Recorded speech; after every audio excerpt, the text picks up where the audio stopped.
परम सम्मानित मंच को और मेरे सामने बैठे हुए कांग्रेस के जुझारू कार्यकर्ता और जगह जगह से आए आप सब लोगों को सबसे पहले तो मेरा सादर प्रणाम। मैं अपनी बात पहलगाम में एक निर्मम आतंकी हमले में जो दिवंगत आत्माएं हैं उनको आप सबकी तरफ से, हम सबकी तरफ से श्रद्धांजलि देकर शुरू करना चाहती हूँ। यह संविधान बचाओ रैली है, तो सवाल तो यह है कि संविधान है क्या और उसको बचाने की जरूरत क्यों है। संविधान कोई किताब नहीं है, संविधान कोई लिखे हुए दस्तावेज नहीं है, संविधान कुछ लोगों ने बैठकर एक मीटिंग में पन्ने छाप दिए वो नहीं है। इस देश का संविधान वो ताकत है जो आपको और इस देश के सबसे अमीर आदमी को एक लाइन में खड़ा कर देता है। इस देश का संविधान ग्वालियर में रिक्शा चलाने वाले व्यक्ति को और इस देश के प्रधानमंत्री को एक वोट देता है। इस देश का संविधान यहां बैठी महिलाओं को और पुरुषों को एक मानता है। इस देश का संविधान आप अगड़े हो, पिछड़े हो, आदिवासी हो, दलित हो, अल्पसंख्यक हो, आपको एक नजर से देखता है। और इसीलिए अगर संविधान पर प्रहार होगा तो उसका कुप्रभाव हम सब पर पड़ेगा, उसकी गाज हम सब पर गिरेगी। और इसीलिए संविधान को बचाना जरूरी है। संविधान वो ताकत है कि अगर आपके खिलाफ कोई अन्याय करता है तो आप संविधान के भरोसे पुलिस स्टेशन जाते हैं, आप संविधान के भरोसे कानून की लड़ाई लड़ते हैं, आप संविधान की दी हुई ताकत से सरकार को पलट देते हैं। आपको ये ताकत इस देश के संविधान ने दी है, अपनी ताकत को भूलिए मत। और इसीलिए उस ताकत को बचाना जरूरी है, इस संविधान को बचाना जरूरी है। संविधान खतरे में क्यों है? संविधान की ताकत है कि जो लोग 400 सीट आने पर संविधान बदलने का दंभ भरते थे चुनाव के पहले, आपके जैसे लोगों ने बीजेपी की नकेल कस दी, उनको 240 पर पटका। और असलियत यह है कि वो बैसाखी की सलवार सरकार चला रहे हैं। 400 का नारा देने वालों को 240 पर पटकना संविधान की ताकत से हुआ है। इस देश ने दिखा दिया कि कोई भी अगर संविधान को खतरे में डालेगा, कोई भी अगर संविधान को बदलने की बात करेगा तो हम उसकी नकेल कसेंगे, हम उसको बदलेंगे, हम उसको सबक सिखाएंगे। और ये आपकी ताकत है, ये संविधान की ताकत है कि जो लोग संविधान बदलने की बात करते थे अब संविधान को सिर पर लिए घूम रहे हैं, दिखावा कर रहे हैं। संविधान खतरे में इसलिए है क्योंकि मध्य प्रदेश में एक आदिवासी के ऊपर बीजेपी का एक कार्यकर्ता पेशाब कर देता है और बीजेपी कुछ नहीं करती है। संविधान खतरे में इसलिए है क्योंकि एक दलित की गोली मारकर हत्या हो जाती है और जब तक न्याय की लड़ाई नहीं लड़ी जाती उसको न्याय नहीं मिलता है। संविधान खतरे में इसलिए है क्योंकि इसी संविधान से पिछड़ों को, दलितों को, आदिवासियों को हक दिया गया, आरक्षण दिया गया। और आज ये सरकार हर वो काम कर रही है जिससे आपका आरक्षण खत्म हो जाए। यह सरकार लैटरल एंट्री की बात करती है, आरक्षण खत्म करने की बात करती है। इस सरकार में 30 लाख से ज्यादा पद खाली पड़े हैं क्योंकि अगर वो पद भरे जाएंगे तो दलितों, पिछड़ों और आदिवासियों को आरक्षण देना पड़ेगा। इसलिए संविधान खतरे में है। संविधान खतरे में इसलिए है क्योंकि विपक्ष के जो नेता आपकी लड़ाई को पूरी शिद्दत से, पूरी ताकत से, पूरी ईमानदारी से लड़ते हैं, उनके पीछे इस सरकार की ईडी, इस सरकार का पालतू सीबीआई, इस सरकार की फ्रंटल बन चुका इनकम टैक्स डिपार्टमेंट उनके पीछे पड़ जाता है। संविधान खतरे में इसलिए है क्योंकि जिन गवर्नर के ऊपर जिम्मेदारी है संविधान की रक्षा की, वही संविधान के तार तार कर रहे हैं। संविधान खतरे में इसलिए है क्योंकि महिलाओं पर अगर अत्याचार होगा और अत्याचार करने वालों को संरक्षण भारतीय जनता पार्टी देगी, या दुराचारी और दुष्कर्मी भारतीय जनता पार्टी के सांसद और विधायक होंगे तो संविधान खतरे में है। संविधान खतरे में इसलिए है क्योंकि संविधान ने आपको ताकत दी है। आपकी कोई जाति हो, आपका कोई धर्म हो, आपको आजादी है आप अपनी जिंदगी कैसे जिए। आप मंदिर में पूजा करते हो, आप गुरुद्वारे जाते हो, आप मस्जिद जाते हो, आपको एक बराबर ताकत संविधान ने दी है। संविधान खतरे में इसलिए क्योंकि उस ताकत को खत्म किया जा रहा है। ऐसे ऐसे कानून बनाए जा रहे हैं जिससे इस देश में नफरत की आंधी को फैलाया जा सके, इसलिए संविधान खतरे में है। संविधान खतरे में इसलिए है क्योंकि जिन लोगों ने बाबा साहब की पुतले जलाए, जिसने संविधान की प्रतियां जलाई, आज उन्हीं की औलादें सरकार में बैठी हैं। संविधान खतरे में है क्योंकि यह सरकार आपके बच्चों के भविष्य की चिंता नहीं करती है। आप कहते हैं हमारे बच्चे बेरोजगार हैं, तो मोदी जी कहते हैं पकौड़ा तल लो। आप कहते हैं हमारे बच्चों के पेपर लीक हो गए, तो कहा जाता है परचून की दुकान खोल लो। अपने बच्चों को ये सारे के सारे बीजेपी के नेता अमेरिका और इंग्लैंड और ऑस्ट्रेलिया और सिंगापुर की बड़ी बड़ी यूनिवर्सिटीज में पढ़ाते हैं, आपके बच्चों को बेरोजगार रखते हैं। आपके बच्चों को बेरोजगार रखते हैं, आपके बच्चों से दरिया बिछवाते हैं, आपके बच्चों को धर्म रक्षक बनवाते हैं और अपने बच्चों को अमेरिका की बड़ी बड़ी कंपनियों में सेट करते हैं। अपने बच्चों को बीसीसीआई का अध्यक्ष बनाते हैं और आपके बच्चों को बेरोजगार रखते हैं। इसलिए संविधान खतरे में है। संविधान खतरे में इसलिए है क्योंकि चुनी हुई सरकारों को खरीद फरोख्त करके, चुनी हुई सरकारों को ईडी और सीबीआई का डर दिखाकर गिराना, इस संविधान के तार तार करना, इस संविधान की धज्जियां उड़ाना है। आपने एक सरकार चुनी, उस सरकार को पैसे के बल पर डरपोकों के सहारे गिरा दिया गया। आज असलियत यह है कि संविधान की लड़ाई अगर नहीं लड़ी जाएगी तो हमारी और आपकी ताकत खत्म हो जाएगी और इसलिए लड़ाई लड़नी जरूरी है। हम किससे लड़ रहे हैं, ये दूसरा सवाल है। हम उनसे लड़ रहे हैं जिनके पुरखों ने जब आजादी की लड़ाई में महात्मा गांधी से लेकर पंडित नेहरू और सरदार पटेल और भीमराव अंबेडकर जैसे लोग अंग्रेजों से लड़ रहे थे, तो इनके पुरखे मुस्लिम लीग के साथ मिलकर अंग्रेजों की मुखबिरी करते थे, माफीनामे लिखते थे, उनकी सरकारें चलाते थे।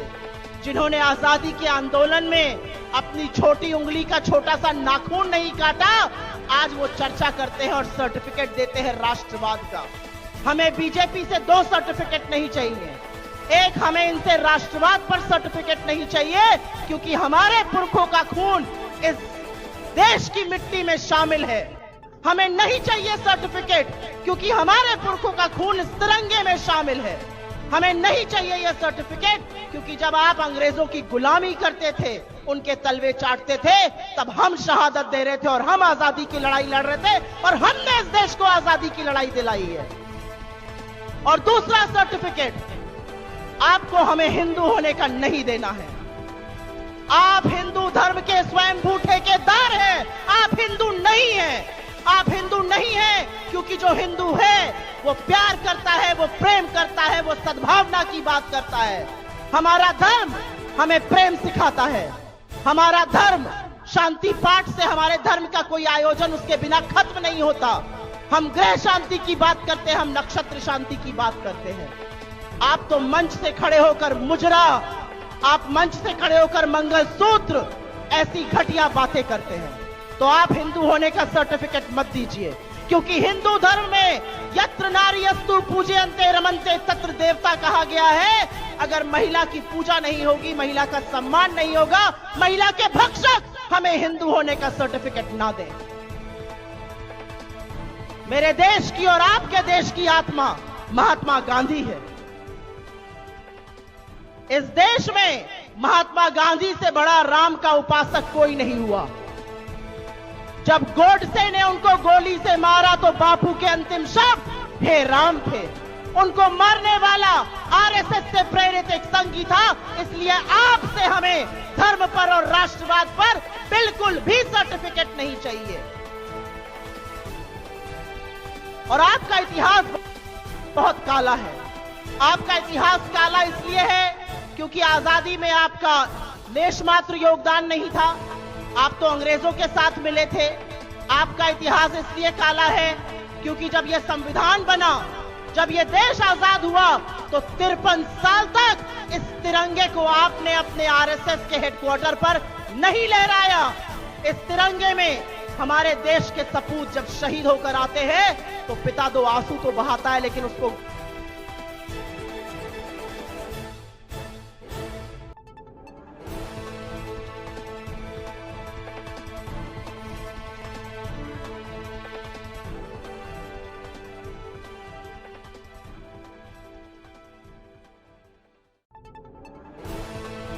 गर्व होता है कि मां भारती पर मेरा सपूत तक बहिष्कार किया। आपके गुरु करने, आपके श्यामा प्रसाद मुखर्जी ने बाबा साहब से लेकर आजादी के 26 के चुनाव के पहले बीजेपी के तमाम सांसद, उनके तमाम मंत्री, उनके तमाम प्रत्याशी क्या कहते थे? 400 सीट दे दो, संविधान बदल देंगे। और तब ये देश और आप जैसे लोग जाग उठे और आपने इनको बैसाखियों के सहारे कर दिया। और इसीलिए इस संविधान की रक्षा अगर अपने प्राणों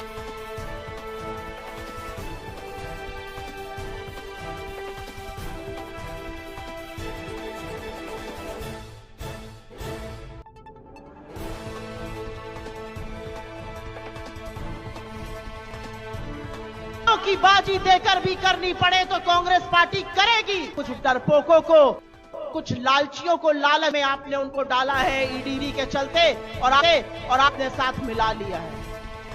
लेकिन मैं नहीं, राहुल गांधी के खिलाफ ईडी छोड़ दो, वो आपसे समझौता नहीं करेंगे।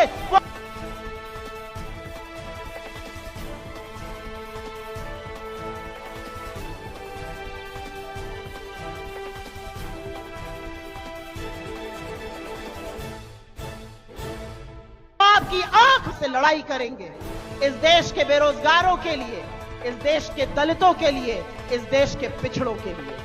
और मेरा हमेशा ये कहना होता है तो इस देश में जातिगत जनगणना कराइए। जब हम जातिगत जनगणना की बात करते हैं, हम जानना चाहते हैं इस देश में कितने दलित, कितने आदिवासी, कितने पिछड़े, कितने अल्पसंख्यक, कितने गरीब सामान्य वर्ग के लोग किन किन पदों पर बैठे हैं।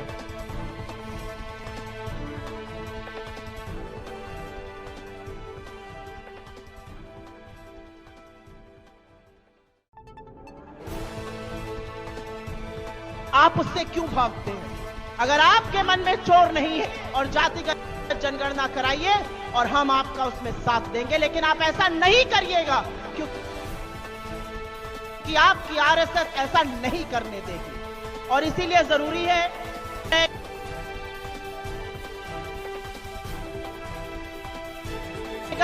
तो गरीब और गरीब होता जाएगा। अगर यह संविधान नहीं रहेगा तो आपके वोट के अधिकार का कोई मतलब नहीं रहेगा। अगर यह संविधान नहीं रहेगा तो अभिव्यक्ति की आजादी नहीं रहेगी। अगर यह संविधान नहीं रहेगा तो आपके मौलिक अधिकार छिन जाएंगे। अगर यह संविधान नहीं रहेगा तो आप अन्याय के खिलाफ आवाज मुहिम है जिसमें पूरा देश हमारे साथ है, क्योंकि पूरा देश संविधान खतरे में होने का मतलब समझता है।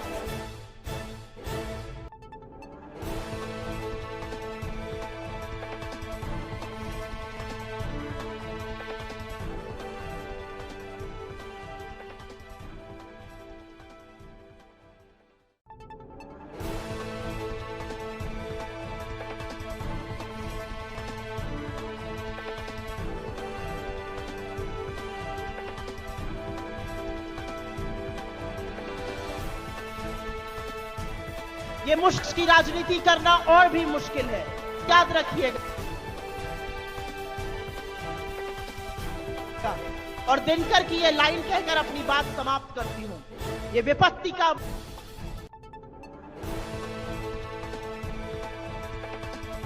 वक्त है, ये मुश्किल दौर है। सच है विपत्ति उद्योग निरत्नित रहते हैं।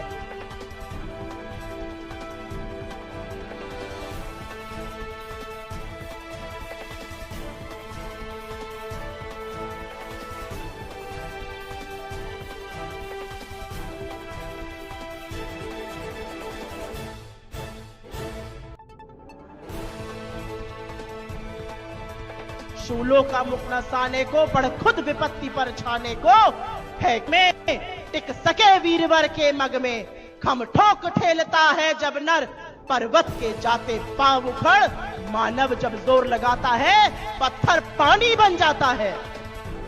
उसी पत्थर को हम साथ मिलकर पानी बनाएंगे। इस संविधान मिले एक बार जोर से मेरे साथ बोलिए जय हिंद।